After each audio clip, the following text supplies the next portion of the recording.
Special মানুষটিকে miss করার মতো অস্থিরতা বোধহয় পৃথিবীর আর কোনো কিছুতেই নেই। রক্তের সম্পর্ক নাই, তবু তার প্রতি এক আজব টান। কথা না বললে ভালো লাগে না, দেখা না করলে যেন কোনো কিছুতে মন বসে না। হ্যালো শব্দটি শুনলে যেন বুকের চিনচিন ব্যথাটা নিমিষে মিলিয়ে যায়। এই এক অদ্ভুত টান, যাকে শুধু ভালোবাসা যায় তার প্রতি সৃষ্টি হয় এই টান। কেউ কাউকে ছেড়ে চলে গেছে, কিন্তু রেখে গেছে চোখের আঙিনায় ভরা স্মৃতি, যে স্মৃতিগুলো প্রিয় মানুষটিকে মিস করায় ভীষণভাবে। দেখা হয় না, কথা হয় না, তবু নিজে নীরবে পুরে মানুষটাকে অনুভব করে। কেউ কারোর পাশে নাই, তবু এই অদ্ভুত টান শুধু ভালোবাসার জন্যই হয়। কেউ একজন অপেক্ষা করতে বলে গেছে, দুজনের দেখা স্বপ্নগুলা বাস্তবায়ন করবে বলে। কতদিন দেখা হয় না, অথচ ছাতক পাখির মতো অপেক্ষা করে থেকে যাওয়া একজন মানুষ প্রতিটা মুহূর্ত মিস করে। কবে প্রিয় মানুষটি স্বপ্নগুলো হাতের মুঠোয় নিয়ে এসে সামনে দাঁড়াবে, দুজনে হাত ধরে সমান তালে চলবে। মিস করাটা এক একজনের কাছে এক এক রকম। এই শব্দটি মানুষের মন থেকে অনুভূতিগুলা বিলীন হতে দেয় না, তবে একটা প্রিয় মানুষের জন্য মনের অস্থিরতাকে বহুগুণে বাড়িয়ে দেয়। কিন্তু এ পাশের অপেক্ষা করা মানুষটা বুঝতে পারে না, সেই মানুষটা কবে বদলে গিয়ে অন্য কোনো সুখের নীড়ে আশ্রয় খুঁজছে। অথচ তুমি চাইলেই থেকে যেতে পারতে।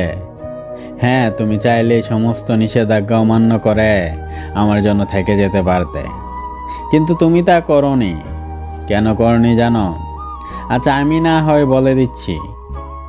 তুমি এজন্যই থেকে যাওনি কারণ তুমি ছিলে স্বার্থপর। এজন্যই তুমি আমাকে চাওনি কারণ হাজারো প্রজাতির ভিড়ে আমি ছিলাম ফ্যাকাশে। এজন্যই তুমি থেকে যেতে চাওনি, আমি তোমাকে বড্ড বেশি ভালোবেসেছি, আর তার উপহার স্বরূপ নির্গম রাত উপহার দেওয়ার জন্য। হ্যাঁ, এজন্যই তুমি থেকে যেতে চাওনি, যাতে আমার প্রতিটা দীর্ঘশ্বাসে তোমাকে ঘৃণার সাথে স্মরণ করতে হয়। আদৌ কি এসব চেয়েছিলাম আমি? না, একদমই চাইনি। আমি শুধুমাত্র একটু সুখের আশায়, তোমার ছায়া সঙ্গী হয়ে থাকার আশায়, তোমার হাত ধরে সারাটা জীবন হাঁটার আশায় তোমার সঙ্গ দিয়েছিলাম, কষ্ট পাওয়ার জন্য নয়। কিন্তু কি বলো তো, তুমি সেই জিনিসগুলাই আমাকে উপহার দিয়েছ যেগুলা তোমার কাছ থেকে কখনোই প্রাপ্য নয়। তোমার আর আমার মধ্যে পার্থক্য কোথায় জানো? আমি তোমার জন্য প্রতীক্ষার মুহূর্ত সাজাতাম, আর তুমি অন্য কারোর জন্য অপেক্ষার মুহূর্ত সাজাও। কি অদ্ভুত ব্যাপার, তাই না? তুমি চাইলেই থেকে যেতে পারতে, কিন্তু তুমি থেকে যাওনি। আমাদের সবারই একটা জিনিস মাথায় রাখা উচিত, কারোর সাথে যখন কোনো সম্পর্কে জড়াবে, তার আগে এটা ভেবে নিবে যে তাকে নিয়ে তুমি কতটা সিরিয়াস, তার গুরুত্ব তোমার কাছে কতটা, তার সঠিক মূল্যায়ন তুমি কতটা করতে পারবে। কেননা যখন অপর একটা মানুষ তোমার জীবনের সাথে জড়ায়, তখন সে একটু সুখ, শান্তি, স্বপ্ন নিয়ে তোমার জীবনের সাথে জড়ায়। তোমার কোনো অধিকার নেই সেই মানুষটাকে সুখের বদলে দুঃখ, কষ্ট উপহার দেয়ার।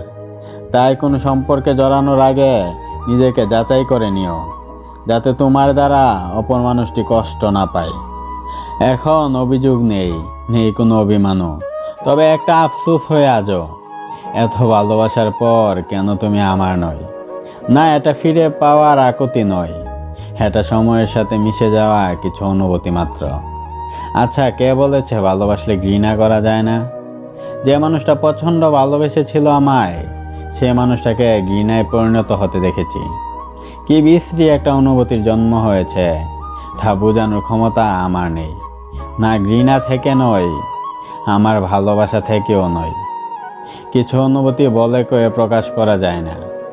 ছেড়ে যাওয়া মানুষটা বেঁচে গিয়েছে ছেড়ে গিয়ে, তবে হয়তো আমি মরে গেলে দেহ পচে যেত, কিন্তু জীবন্ত লাশ হয়ে শুধু স্বপ্নগুলা ভেঙে বেঁচে আছি। পুরনো ডায়েরির পক্ষ থেকে আমি তনয় বলছি, কাউকে ভালোবেসে নিজের অস্তিত্ব বিলিয়ে দেয়াটা আর কারোর জন্য অপেক্ষা করে তার জন্য থেমে থাকাটা নির্ঘাত বোকামি ছাড়া আর কিছুই হতে পারে না। বন্ধুরা, ভিডিওটি কেমন লাগলো কমেন্ট বক্সে লিখে জানাতে ভুলবেন না। আরও এরকম ভিডিও পেতে আমাদের পুরনো ডায়েরি চ্যানেলটি অবশ্যই সাবস্ক্রাইব করে পাশেই থাকবেন।